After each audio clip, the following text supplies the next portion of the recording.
மயிலோடைய அம்மா வீட்டுக்கு வராங்க. வந்தது மட்டும் இல்லாம, "ஏய் பாண்டியா வெளில வா" அப்படின்னு சொல்லிட்டு சத்தம் போட்டு கூப்பிடுறாங்க. என்ன இப்படியெல்லாம் இந்த அம்மா பேசுது அப்படின்னு சொல்லிட்டு சக்திவேலு, முத்து ரொம்ப கோவமா வந்துட்டு, "என்னம்மா யார் வீட்டு முன்னாடி வந்து நின்னுட்டு என்ன சத்தம் போட்டுட்டு இருக்க? ஏன் உனக்கெல்லாம் கோர்ட்லலாம் இதெல்லாம் பட்ட அவமானமெல்லாம் உனக்கு பத்தலையா?" அப்படின்னு சொல்லிட்டு இருக்கிறாங்க. "ஏன் அவர் பேரு பாண்டியன் தானே?" அப்படின்னு சொல்லிட்டு இருக்கிறாங்க. "என்ன ஒரு மரியாதை இல்லாம பேசிட்டு இருக்கிறீங்க? உங்க பொண்ணுங்க வாழ்ந்தா ஒரு மரியாதை, சம்மந்தி சம்மந்தின்னு கூனி கூனி பேசிட்டு இருப்பீங்க. இப்ப என்ன இப்படி வந்து பேசிட்டு இருக்கீங்க?" அப்படின்னு சொல்றாங்க. "இங்க பாருங்க உங்ககிட்டலாம் எதுவும் நான் வந்து பேச்சு வார்த்தைலாம் நான் வரல. நீங்களும் தான் வந்து அடிச்சுக்கிட்டீங்க. இப்போ அப்படியே உங்களலாம் கொஞ்சம் குழாவிட்டு இருக்கிறீங்க. அதெல்லாம் நான் கேட்க வரல. எனக்கு தேவை ஒரு நியாயம். அத தான் நான் பேச வந்திருக்கேன் அப்படின்னு சொல்றாங்க. சத்தத்த கேட்டு பாண்டியனும், கோமதியும் வெளியில வராங்க. வந்தோனே, "என்னம்மா? என்ன பிரச்சனை உங்களுக்கு? ஏற்கனவே வந்து நெறைய அவமானப்பட்டாச்சு, காயமாட்டாச்சு. உங்க பொண்ண கூட்டிட்டு போயிட்டீங்கல்ல. டைவர்ஸ் நோட்டீஸும் என் பையன் அனுப்பிச்சிட்டான்ல. அதுக்கு சைன் பண்ணி அனுப்பிச்சுட வேலைய பாருங்க. அத தவிர்த்து மறுபடியும் இது மாரி ஏதாவது பொய் கேஸ் போட்டு ஏதாவது பண்ணிட்டுருந்தீங்கன்னா நல்லா இருக்காது.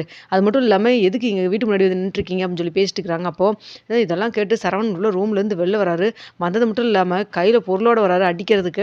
இத பார்த்து, "என்ன அடிச்சு என்னைய முடுக்கி விட்டுருவீங்களா நீங்க? நான் கேட்கறதுக்கு நாதி இல்லைன்னு நெனச்சுட்டு இருக்கீங்களா? நான் தான் கோர்ட்டு கேஸ்ன்னு கூட்டு போய் என்ன பண்ணீங்க? நான் அப்பயே சொன்னேன்ல, என்கிட்ட இது மாரிலாம் வச்சுக்காதீங்கன்னு சொல்லிட்டு. கடைசியா லாக்கப்ல உள்ள தள்ளுனேன்ல, என்னைய பத்தி இப்போ தெரிஞ்சிருக்கும்னு நெனைக்கிறேன்" அப்படின்னு சொல்றாங்க. "இல்ல தெரியாம தான் கேட்கிறேன். உங்க பொண்ண வாழ வைக்கணும்னு நெனைக்கிறீங்களா? இல்ல என்ன நெனச்சுட்டு இருக்கீங்க?" அப்படின்னு சொல்லிட்டு கோமதி பேசுறாங்க. "இங்க பாரும்மா, உன் நடிப்பெல்லாம் என்னாலலாம் நடிக்க முடியாது" அப்படின்னு சொல்றாங்க. "யாரு? நாங்க நடிக்கிறோமா?" அப்படின்னு சொல்லிட்டு கோமதி பேசுறாங்க. அப்ப பாண்டியன் சொல்றாங்க, "இந்த அம்மாட்டலாம் நீ எதுவும் பேச வேண்டாம். கொஞ்சம் அமைதியா இரு" அப்படின்னு சொல்லிட்டு பாண்டியன் சொல்லிட்டு இருக்கிறாங்க. அப்போ வந்துட்டு சொல்றாங்க, "இங்க பாருங்க இவ்வளோ பேசுறீங்கல்ல, நான் போட்ட 80 சவரன் நகை எங்க?" அப்படின்னு சொல்லி கேட்குறாங்க. "ஏம்மா உன் நகைய வச்சுட்டு நாங்க என்ன பண்ண போறோம்? ஏய் சரவணா எடுத்துட்டு வந்தோம்லடா லாக்கர்லேருந்து கொண்டு வந்து குடுத்துருடா. உங்கள்ட்ட கொண்டு வந்து குடுக்கணும்னு சொல்லி தான் வச்சிருந்தோம். ஆனா உங்க மூஞ்சியிலயும், உங்க குடும்பத்து சாவகாசம், உங்க குடும்பத்தில இருக்கிற யாரையும் பார்க்குறதுக்கு எங்களுக்கு விருப்பம் இல்ல. அதனால தான் நாங்க வீட்லயே வச்சிருந்தோம். பரவால்ல நல்ல வேளையா நீயே வந்துட்ட. வாங்கிட்டு போற வழிய பாரு" அப்படின்னு சொல்றாங்க. நகை கொண்டு வந்து குடுக்குறாரு. வாங்குனோனே வந்துட்டு ஓப்பன் பண்ணி பார்த்துட்டு, "இது என் நகையே கிடையாது. நான் குடுத்தது தங்க நகை தானே கவரிங் நகையா இருக்குது" அப்படின்னு சொல்றாங்க. இத பார்த்தோனே, "என்னம்மா விளையாடுறியா? ஓ இதுலயும் பொய்யா?" அப்படின்னு சொல்லிட்டு சரவணன் பேசுறாரு. அப்ப கோமதி கேட்குறாங்க, "என்ன தங்க நகைய போட்டுட்டு கவரிங் நகை குடுத்தேன்னு சொல்லிட்டு, நீ அதுக்கு அடுத்தது போய் கேஸ் குடுக்கலான்னு பார்க்குறியா?" அப்படின்னு சொல்லி கேட்குறாங்க. "கேஸ்லாம் நான் எதுக்கு போய் குடுக்க போறேன்? பணத்த குடுங்க எனக்கு 80 சவரன் நகைக்கான பணத்த குடுங்க" அப்படின்னு சொல்லிட்டு இருக்கிறாங்க. இத பார்த்துட்டு இருக்கிற பாண்டியன், "இங்க பாரு இது இவ்ளோ தான் உங்களுக்கு மரியாதை. இதுக்கு மேல இங்க நின்னு பேசிட்டு இருந்தீன்னா பாரு" அப்படின்னு சொல்றாங்க. அப்போ உடனே அங்க வந்து சக்திவேல் சொல்றாங்க, "பாண்டியா நீ கொஞ்சம் அமைதியா இரு" அப்படின்னு சொல்லிட்டு, "என்னம்மா?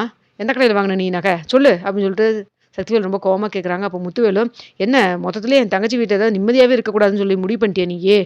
உன்ன பத்தி ஊர் உலகத்துல எல்லாத்துக்கும் தெரிஞ்சிருக்குது. அந்த பாண்டியன் தான் கொஞ்சம் யோசிக்காம பையனோட வாழ்க்கைன்னு சொல்லிட்டு நல்லா விசாரிக்காம தப்பு பண்ணிட்டாப்ல.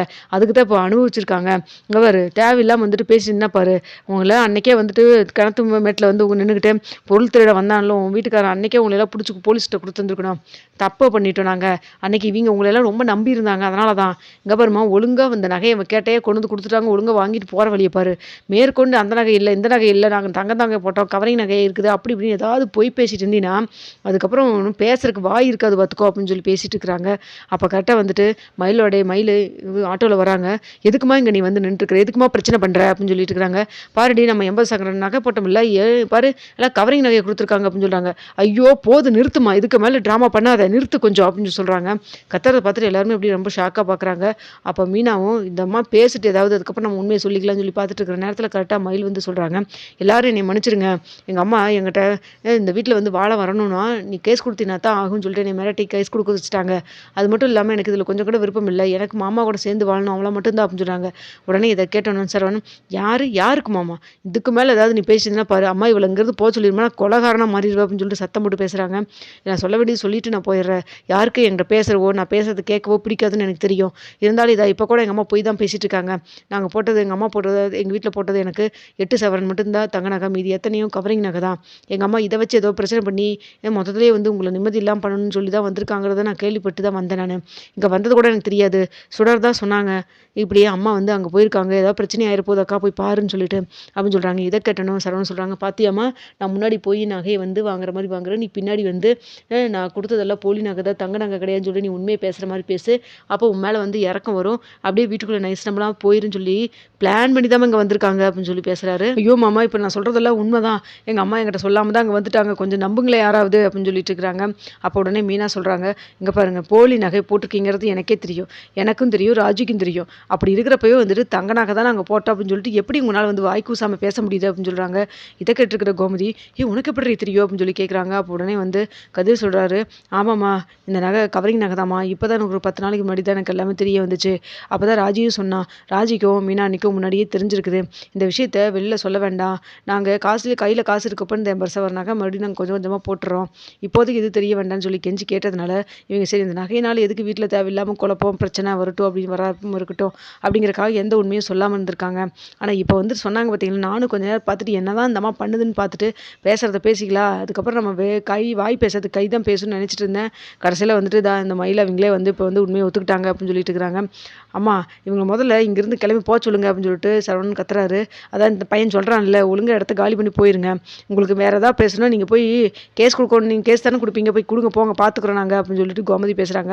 அப்ப பாண்டியன் சொல்றாங்க, ரொம்ப நாள் இது மாதிரி பொய் போர்வைய போத்திக்கிட்டே வந்து சுத்திட்டு இருக்க முடியாது. எப்படி இருந்தாலும் ஒரு நாளைக்கு உண்மை வெளிச்சத்துக்கு வரத்தான் போகுது. அன்னைக்கு நாங்க பார்த்துக்குறோம். எங்க குடும்பத்தையே சுத்தி சேர்த்தி எல்லாத்தையும் உள்ள கொண்டு போய் ஜெயில்லயும் லாக்கப்லயும் தள்ளிட்டு ரொம்ப சந்தோஷப்பட்டுக்காதம்மா. அதுக்கான பலனெல்லாம் நீ அனுபவிச்சு தான் ஆகணும் அப்படின்னு சொல்லி பேசுறாங்க. மாமா மாமா தெரியாம எங்க அம்மா பண்ணிட்டாங்க அப்படின்னு சொல்றாங்க. எது தெரியாம பண்ணாங்க உங்க அம்மா அப்படின்னு சொல்லிட்டு கோமதியும் ரொம்ப கோவமா பேசுறாங்க. அப்ப முத்துவேல் சொல்றாங்க, இங்க பாரு என்னை உங்க தான் இந்த பொண்ணு கொஞ்ச நாள் இங்க வாழ்ந்தா அப்படிங்கிற ஒரே காரணத்துக்காக தான் எதுவும் பண்ணாம இருக்கோம்.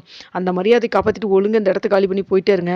அதான் மாப்பிள்ளை டைவர்ஸ் நோட்டீஸ் கொடுத்துட்டான்ல, அதுல சைன் பண்ணி அனுப்புற வழியை பாரு. அதை தவிர்த்து மறுபடியும் இங்க வந்துட்டு நகையை காணா பொருளை காணான்னு ஏதாவது போய் பேசிட்டு இங்க வந்தேன். பேசுறதுக்கு வாயும் இருக்காது, இந்த நாக்கும் இருக்காது பார்த்துக்கோ அப்படின்னு சொல்லி பேசுறாங்க. அப்போ மயில், அம்மா போதுமா, இதுக்கு மேலே இங்க நின்று அவமானப்பட வேண்டாம், நீ கொஞ்சம் அமைதியா வா. இனிமேல் ஏதாவது மேற்கொண்டு பொய் பேசி என் வாழ்க்கையை மொத்தத்திலே ஒண்ணுமே இல்லாம பண்ணிடாத. நீ ஃபர்ஸ்ட் வீட்டுக்கு வா அப்படின்னு சொல்றாங்க. ஏண்டி நான் உங்கள்கிட்ட என்ன சொன்னேன்? வந்து உன் மாப்பிள்ளையோட இங்க சேர்ந்து வாழு, அப்படி இல்லைன்னா வீட்டு பக்கமே இருக்காதுன்னு சொன்னேன்ல. நீ அங்க ஒன்றும் வரவே வேண்டாம், நான் என் வீட்டுக்கு போய்க்கிறேன். உனக்கு என்ன எங்க போகணுமோ போ, இனிமேல் உன்னை எல்லாம் வச்சு நான் பார்க்க முடியாது அப்படின்னு சொல்றாங்க.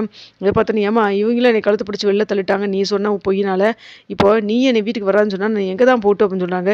எங்கேயோ போய் என்னமோ பண்ணி தொலை, வீட்டு பக்கம் வந்துடாது அப்படின்னு சொல்லிட்டு ஆட்டோக்காரர் எடு வண்டிங்க அப்படின்னு சொல்லிட்டு கூட்டு போயிடுறாங்க. அப்போ அழுதுட்டு நின்றுருக்காங்க. அம்மா வாமா உள்ள போலாம், நீங்களும் உள்ள போங்கண்ணா அப்படின்னு சொல்லிட்டு சொல்றாங்க. இப்போ சக்திவேலும் முத்து உள்ள எல்லாம் போயிடுறாங்க. இங்கேயே எல்லாரும் உள்ள போய் கதவை சத்திக்கிறாங்க. அப்போ வந்துட்டு என்ன பண்றதுன்னு தெரியாம அப்படி ரொம்ப நேரம் நின்றுட்டே இருக்காங்க. அப்போ வந்து கோமதி ஜன்னல் வழியா எட்டி பார்க்குறாங்க. இவளை பார்த்தாலும் பாவமாக தான் இருக்கு. ஆனா இவெல்லாம் ரேஸ்பட்டவளே கிடையவே கிடையாது. வருஷ கணக்கில் இங்கே இருந்தா அவங்க அப்பா அம்மாவும் பொய் பேசுனதை ஒரு நாள் சொல்லணும்னு அவளுக்கு தோணலையில்ல. நம்மகிட்ட சொல்லாட்டி போகுது, இந்த சரவணன்ட்ட சொல்லியிருக்கணும்ல. அவன் பொய் பேசுனதை விட நம்மளை ஏமாத்திட்டாங்கன்னுங்கிற வழியில தானே இருந்துட்டு இருக்கான். இதை கூட புரிஞ்சுக்க முடியல. மேற்கொண்டு மறுபடியும் பொய் பேசி குடும்பத்தையே கொண்டு போய் ஜெயிலில் தள்ளிட்டாங்கல்ல.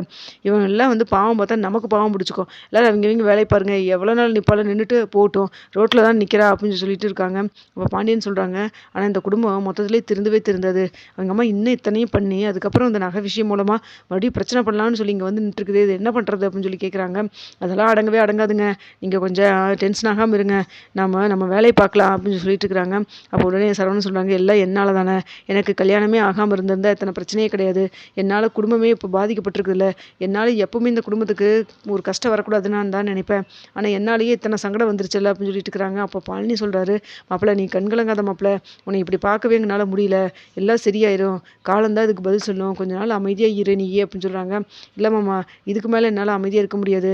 அவள் டைவர்ஸ் போட்டு கொடுத்தாலும் சரி கொடுக்காட்டி சரி, இனிமேல் உன் மூஞ்சிலே நான் முழிக்கவே கூடாதுன்னு நினச்சிட்டு இருக்கிறேன். நான் கொஞ்ச நாள் வெளியூரில் போய் தங்கியிருக்கலாமா, வேலை பார்க்கலாமான்னு யோசிக்கிறேன் அப்படிங்கிற மாதிரி சரவணன் சொல்கிறாரு.